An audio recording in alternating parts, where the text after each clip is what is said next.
Pak Mas Hari, ipari sendiri nih apa sih Pak Mas Hari? Kemarin ada yang bilang iwak pari begitu karena kita Iya, ini ya ikan pari, Bu. ikan pari.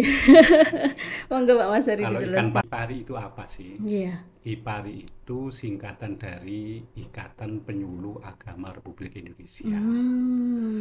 Semua penyuluh Pak ya. Dan IPARI ini semua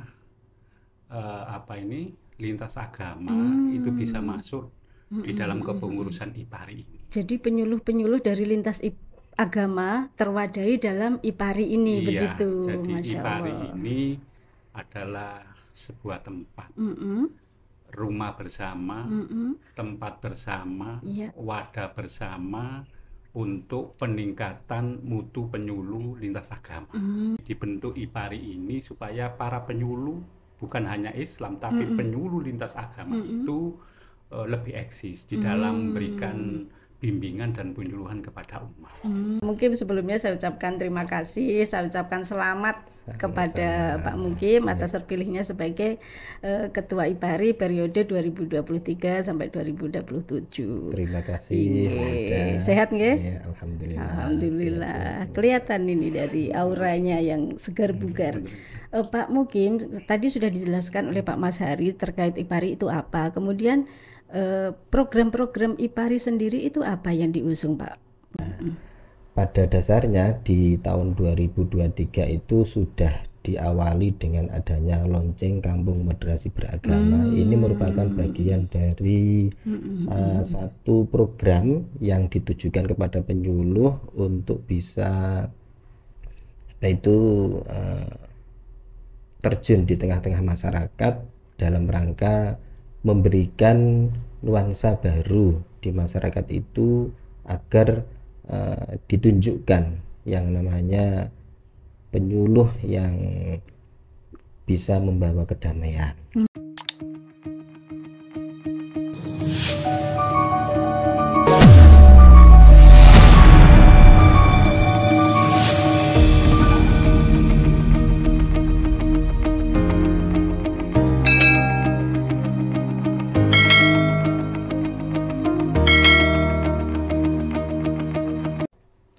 Assalamualaikum warahmatullahi wabarakatuh. Waalaikumsalam warahmatullahi warahmatullahi wabarakatuh. wabarakatuh. Puji syukur marilah kita limpahkan kehadirat Allah Subhanahu wa taala karena limpahan rahmatnya semata pada kesempatan kali ini kita masih bersama dalam program acara On Mix Studio Kemenak Tuban dengan tema IPARI, sebuah wadah aspirasi penyuluh lintas agama bersama saya tentunya Laidia Mariati. Dan sudah hadir di tengah kita Kepala Seksi Bimas Islam Kemenak Tuban Bapak Dr. Andes Mas Hari MAG. Beliau tidak sendirian, ditemani penyuluh sekaligus Ketua IPARI Kabupaten Tuban Ustadz Khairul Mukim MA. Apa kabar Pak Mas Hari, Pak Mukim? Baik, Masya Allah, seger sekali. Ini yang seger, sehat, semangat. yang seger Pak Mukim ini Iya. kayaknya ya. Luar biasa. Luar biasa. Fresh from oven ngoten nggih. Siap. Sahabat sekalian yang berbahagia, beberapa waktu lalu PLT Kepala Kantor Kementerian Agama Kabupaten Tuban, Bapak Dr. Andes Muhammad Qosem melantik kepengurusan IPARI periode 2023-2027 di Asrama Haji Tuban begitu. Dan masih banyak yang bertanya-tanya, IPARI itu apa sih? Ada apa sih dengan IPARI begitu ya? Mungkin saya langsung ke Pak Mas Hari. Pak Mas Hari, IPARI sendiri nih apa sih Pak Mas Hari? Kemarin ada yang bilang iwak pari begitu karena kita ini ya Ikan pari. ikan pari. Monggo Pak Mas Hari Kalau ikan dijelaskan. pari dikasih sambal untuk makan siang, enak Mantap itu. itu, ulas-ulas ya Pak ya. Iya. Hingga monggo Pak Mas Hari. Iya. Memang betul sebagaimana apa yang dikatakan oleh Mbak Prahum, IPARI Kabupaten Tuban ini telah dikukuhkan oleh Bapak PLT Kepala Kantor Kemenak Tuban pada tanggal 16 Februari tahun 2024 yang lalu. Iya.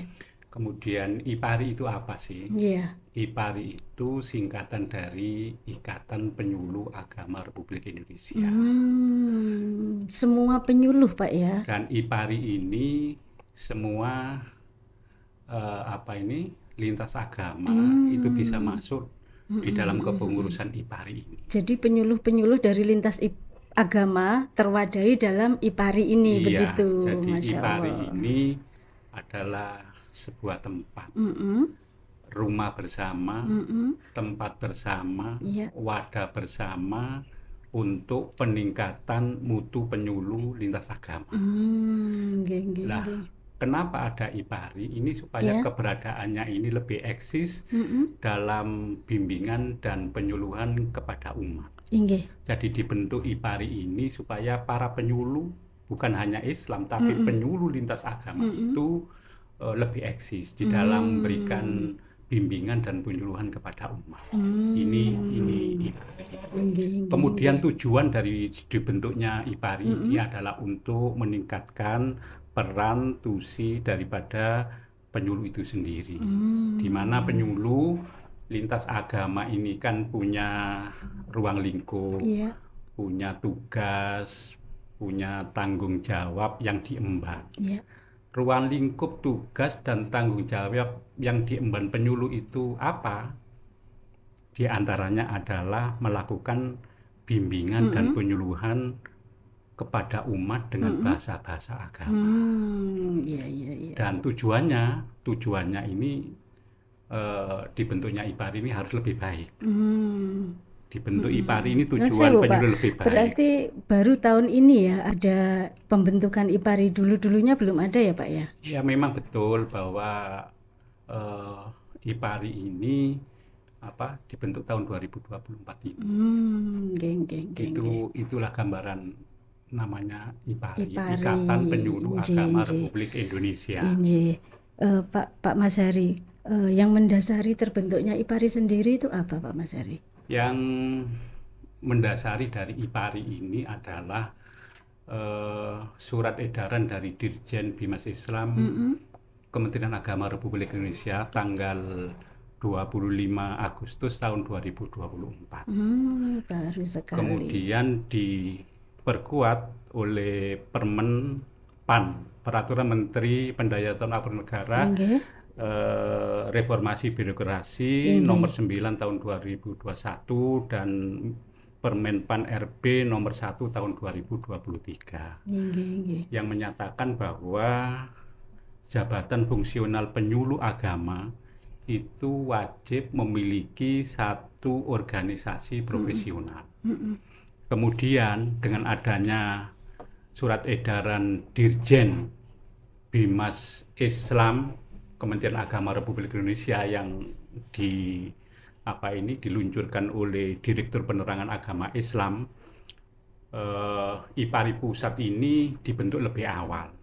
Itu tanggal 26 Mei tahun 2024. Kemudian diikuti 24 ya Pak ya? 23. Iya betul. Ya, 23 betul, 23. Kemudian IPARI Provinsi dibentuk tanggal 8 November. Pantesan. Tadi saya sempat begini loh. Kalau tidak salah kan di akhir-akhir tahun kemarin ada pemilihan begitu ya sebelum dikukuhkan di kemarin hari itu di bulan Februari awal ya. Kemudian Kabupaten Tuban sendiri itu pemilihan IPARI itu tanggal 21 November tahun 2023.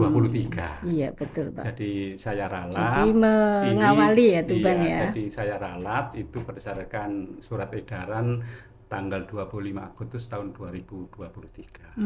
Dan yang terpilih pada saat itu tanggal 21 November tahun 2023 ini di samping kanan saya seorang kiai, seorang pengasuh pondok pesantren. Masya Allah. Menderedek saya. Kiai Khairul Mukim, Khairul Mukim. Kiai muda Pak ya. Ini jabatannya banyak sekali, bukan hanya IPARI. Masya Allah. Apa lagi Pak jabatannya ini Pak? Banyak ini. Baik, saya ke Pak Mukim ini ya. Pak Mukim sebelumnya saya ucapkan terima kasih, saya ucapkan selamat kepada Pak Mukim atas terpilihnya sebagai Ketua IPARI periode 2023 sampai 2027. Terima kasih. Sehat nggih? Ya, alhamdulillah. Alhamdulillah. Kelihatan ini dari auranya yang segar bugar. Pak Mukim, tadi sudah dijelaskan oleh Pak Mas Hari terkait IPARI itu apa. Kemudian program-program IPARI sendiri itu apa yang diusung Pak Mukim? Monggo. Oke, terima kasih Mbak Ida. Karena IPARI ini organisasi profesi yang baru, jadi ibaratnya bayi yang baru lahir tentu masih mencari jati dirinya. Sehingga mulai dari pusat sampai wilayah dan daerah ini masih mencari formula-formula yang sekiranya nanti bisa menerjemahkan apa yang menjadi visi dan misi Kementerian Agama. Nah, pada dasarnya di tahun 2023 itu sudah diawali dengan adanya lonceng Kampung Moderasi Beragama. Ini merupakan bagian dari satu program yang ditujukan kepada penyuluh untuk bisa terjun di tengah-tengah masyarakat dalam rangka memberikan nuansa baru di masyarakat itu agar ditunjukkan yang namanya penyuluh yang bisa membawa kedamaian. Nah, oleh karena itu tadi sudah disampaikan oleh Pak Kasih bahwa IPARI ini tidak lain adalah menerjemahkan visi dan misi Kementerian Agama untuk lebih menjadikan masyarakat khususnya di Kabupaten Tuban yang lebih harmoni, yang lebih damai tanpa ada hal-hal yang mengganggu khususnya dalam hal keagamaan. Dan kita tahu bahwa penyuluh itu mempunyai tugas sebagai informasi untuk menjadikan edukasi, kemudian konsultasi dan advokasi. Keempat tugas inilah yang bersama-sama dengan penyuluh lintas agama kita bersama-sama untuk melaksanakan tusi tersebut di tengah-tengah masyarakat. Nah, memang untuk penyuluh agama non muslim ini masih sangat terbatas. Di IPARI itu karena ada aturan di dalam ADART yang bisa masuk IPARI kan harus yang ber-SK penyuluh. Oleh Kanwil kalau di sini ya, kalau di kabupaten ya. Enggak. Aturannya di ADART itu yang masuk IPARI itu harus yang ber-SK penyuluh. Yang menerbitkan siapa SK penyuluh? Bisa di Kanwil, bisa dari Pembimas, dari Pembimas ataupun dari kabupaten kota. Penyuluh itu ada 3, Mbak Rahum, penyuluh PNS, penyuluh non PNS, penyuluh P3K. Jadi ini SK-nya berbeda-beda. Kalau yang disebut Pak Mas Hari tadi kan memang SK-nya dari Kemenak seperti itu ya, tapi mungkin untuk yang lintas agama Pak, apakah harus dari Kanwil atau hanya mungkin dari Pembimasnya saja atau dari gerejanya sendiri, begitu maksud kami?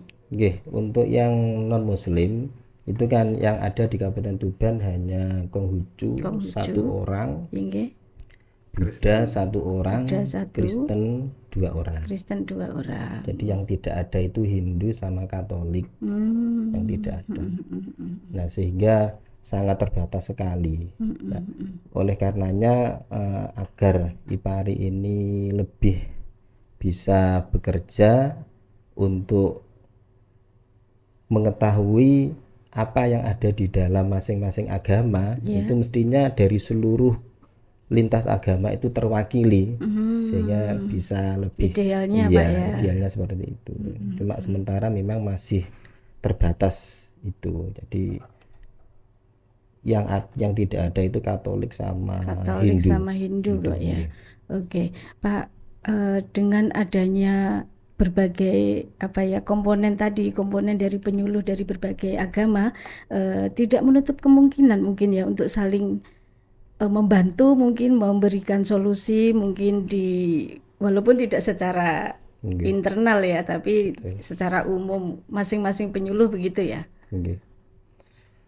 Memang begini, untuk penyuluh lintas agama ini ya kemarin itu kan sudah diadakan semacam kegiatan-kegiatan yang sifatnya moderasi itu yang ada di kecamatan kota maupun di kecamatan jenuh yang sudah melibatkan keseluruhan umat-umat beragama. Bahkan ketika launching itu kan luar biasa kemarin itu. Kalau kita bandingkan dengan daerah-daerah lain, Tuban lebih meriah. Masya Allah. Pelaksanaannya saja di luar tempat. Betul, artinya di luar ruangan. Rata-rata kalau di daerah lain itu di dalam ruangan semacam aula gitu saja. Nah kemarin kita itu outdoor, jadi gemanya lebih didengar. Betul. Dan kebetulan penyuluh-penyuluh yang ada di dua daerah itu sungguh luar biasa dalam merangkul dari berbagai umat beragama untuk bersama-sama melaksanakan kegiatan launching itu.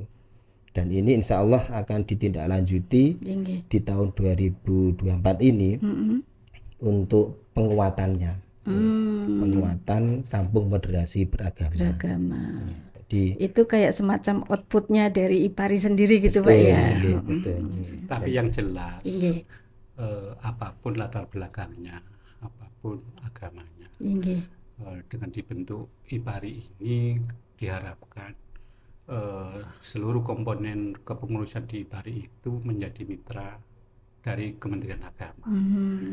Tadi saya mengadakan rapat koordinasi dengan lintas agama dalam rangka membahas tentang program kabupaten lintas agama. Namanya Pentas Budaya Lintas Agama. Nah ini harapan saya nanti masing-masing agama itu akan menampilkan budayanya masing-masing, kemudian didukung oleh agama bersama, agar apa? Semuanya itu dalam rangka memberikan contoh bahwa kedamaian, kerukunan, persatuan itu sangat diutamakan dan dianjurkan. Dan penyuluh itu kenapa harus menjadi mitra Kementerian Agama? Karena memang penyuluh ini diharapkan menjadi corong, menjadi tombak Kementerian Agama untuk menyampaikan pesan-pesan, visi, misi, dan program dari Kementerian Agama. Baru-baru ini, belum ada 1 minggu, kan Bapak Menteri Agama kita melontarkan satu statement perkawinan dan pencatatan pernikahan lintas agama dilakukan di KUA seperti itu ya. Itu detailnya seperti apa? Kementerian Agama tentu Pak Kepala saja tidak akan sendirian menyampaikan ini kepada umat. Tentu kami dibantu oleh penyuluh-penyuluh itu sendiri. Lah, penyuluh-penyuluh sendiri itu juga harus kita bekali, Bu. Kita harus bekali. Hari ini saja itu banyak media yang menanyakan tentang statement yang dilakukan oleh Pak Menteri itu. Itu bagaimana sih? Betul, Pak. Apakah bisa dilaksanakan tahun 2024 ini? Kemudian itu kan baru wacana, baru pemikiran yang sangat luar biasa dari Menteri Agama kita ini. Ini saya jawab tadi banyak pertanyaan saya diminta oleh beberapa media. Untuk pencatatan perkawinan lintas agama di KUA ini menunggu dari amandemen regulasinya, baik undang-undang, PP, PMA, itu kan harus dirubah dulu. Sementara ini undang-undang, PP maupun PMA masih mengatur kalau orang agama Islam itu pencatatannya dilakukan oleh petugas pencatat nikah di KUA. Dalam hal ini kepala KUA. Kalau perkawinan dan pencatatan non muslim itu kalau pencatatannya itu kan di Dukcapil. Regulasi masih mengatakan demikian. Nah, untuk bisa melaksanakan sebagaimana yang disampaikan oleh Pak Menteri, ya regulasinya harus dirubah dirubah dulu. Di samping itu yang tidak kalah pentingnya adalah sarana prasarana kita. Ya, sarana prasarana di KUA itu kan juga masih. Nah, ini penting bagi penyuluh untuk menyampaikan kepada umat. Inilah pentingnya keberadaan penyuluh, yang kemudian ada organisasi yang namanya IPARI. Mau tidak mau mereka ini harus menjadi mitra kami. Iya, betul. Itulah keterkaitan antara Kemenak dengan IPARI begitu luar biasa. Dan Gus Mukim karena ini terpilih ini sangat luar biasa karena beliau pengalaman. Ketua IPARI, beliau juga ketua penyuluh ya, Pok Jaluh ya. Iya, ketua Pok Jaluh. Di penyuluh saja dia ini menyandang gelar dua. Belum di organisasi lain. Ketua IPARI dan ketua Pok Jaluh. Belum lagi yang ada di LPTQ ini juga menjabat, Bu. Masya Allah, pejabat di semua sektor beliau ini. Jadi ini beliau ini Gus Kiai Khairul Mukim ini penyuluh serba bisa. Serba bisa, panutan Pak. Panutan. Dan ini banyak penggemarnya. Betul Pak, kelihatan. Banyak penggemarnya sekali. Pokoknya Kasih Bimas, anak buahnya itu banyak penggemarnya. Luar biasa nek Kasih Bimas. Kemudian Pak Mas Hari, pengalaman memimpin penyuluh agama Islam dan selain Islam itu bagaimana? Iya, ya biasa-biasa saja. Tidak ada bedanya penyuluh Islam maupun penyuluh non-Islam. Karena memang tugas penyuluh itu kan memberikan bimbingan dan penyuluhan kepada umat. Jadi yang terpenting bagaimana kita ini bisa memberikan arahan, bisa membimbing mereka itu sesuai dengan tusinya. Jadi kalau bekerja sesuai tusinya itu enak. Gitu. Betul Pak. Tidak puyeng gitu Pak ya. Puyeng. Karena sudah ada kitabnya begitu Pak ya. Masing-masing.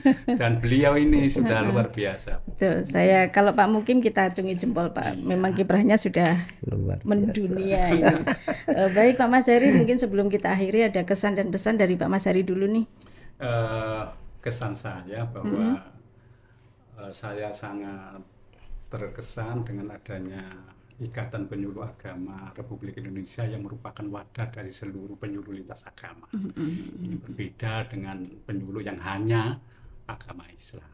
Sehingga kesan saya kalau ada Ikatan Penyuluh Agama Republik Indonesia lintas agama, ini antar penyuluh paling tidak itu bisa punya sharing, punya pengalaman dari penyuluh-penyuluh agama yang lain. Jadi mereka itu membimbing kepada umat itu nanti banyak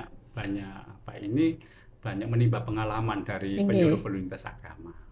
Pesan saya, karena dibentuknya IPARI ini tujuannya adalah untuk memperkuat.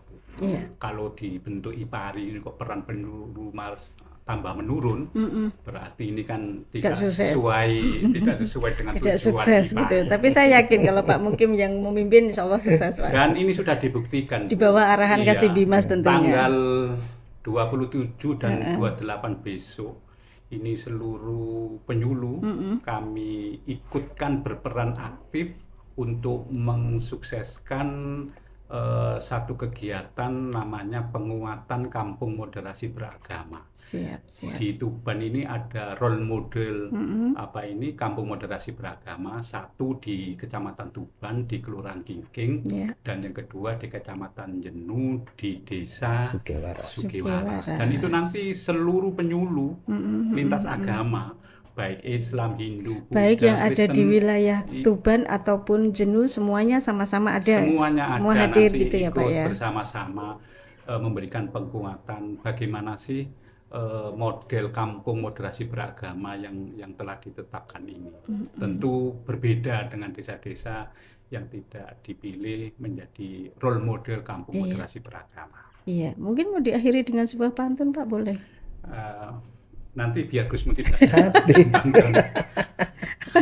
monggo Pak Mukim kesan pesannya. Terima kasih Pak Ida. IPARI ini karena punya tugas yang luar biasa dalam rangka tadi menerjemahkan visi dan misi Kementerian Agama. Tentu kesan kami pertama ketika kami mengadakan musda itu Ya sebetulnya tidak jauh dari apa yang menjadi harapan dari teman-teman.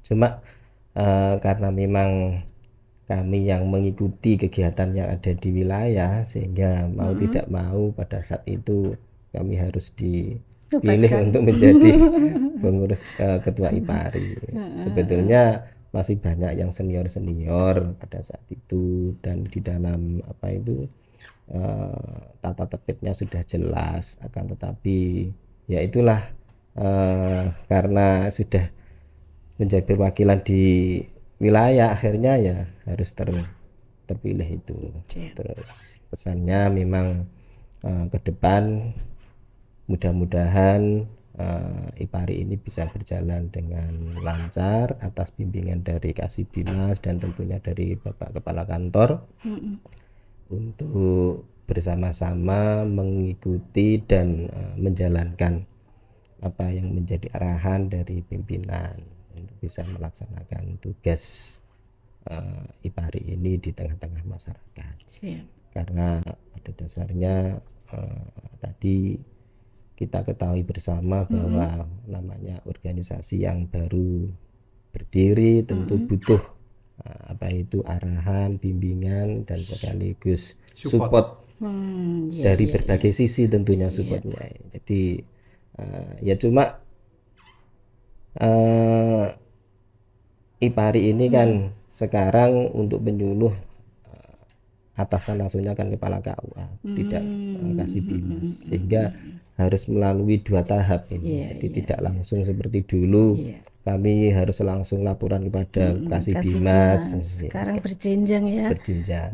Tapi alhamdulillah teman-teman yang di KUA sudah terayomi dan bisa menjalankan tugasnya atas bimbingan dari kepala KUA masing-masing. Siap. Terima kasih Pak Hari, Pak Mukim, waktunya pada kesempatan kali ini.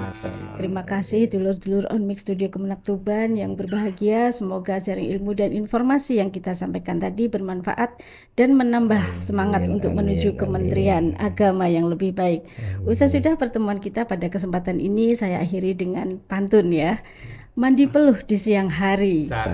Mari para penyuluh agama kita bersama sukseskan program Kemenak bersama IPARI gitu.